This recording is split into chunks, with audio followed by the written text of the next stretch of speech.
Hey, seventh graders, it's great to spend another week with you guys, whether you're at home or whether you're in your small groups tonight. I hope you are encouraged this week by your faith. I hope you've seen God at work somehow this week, whether it's in your quiet time with Him, spending time with Him every day, whether it's been on this past Sunday or this Wednesday. I hope you're continuing to see what God is doing.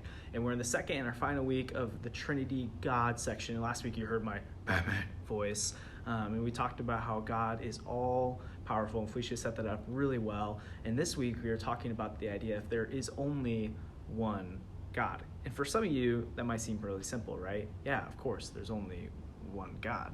Well, for many of us, we live in a culture and a context where we're told all the time about different gods, whether it's a god of a different religion or whether it's false gods like God of money.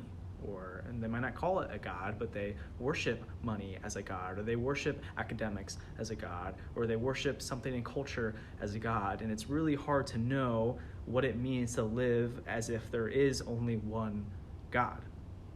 And as Christians, we believe that God is three in one: Jesus, the Son, God, the Father, and the Holy Spirit. And it's a really hard concept to kind of grasp, and I'm not going to try and give you an analogy to do that because I don't think any of them really grasp it well. But we serve a God, one in three forms, who desires all of our love and attention. He's a jealous God who doesn't want us worshiping other things in this life. He doesn't want us putting money above Him. He doesn't want us putting our friends above Him. He doesn't want us putting anything above God because He alone is God.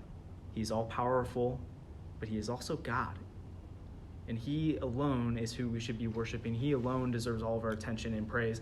And so we're going to talk tonight about what that means. What does it mean for God to be the Father, the Son, and the Spirit? But more importantly, what does it mean for us to give our full devotion to Him alone and put Him as number one in our lives? Because that's a really hard tension, guys. And the more and more we can continue to put God as number one in our lives, the more we'll continue to learn what it means to be in true relationship with Him. So I'm encouraged by you guys tonight. I hope you guys have great discussion, whether it's with your families or your small groups, and I'm looking forward to hearing what happens.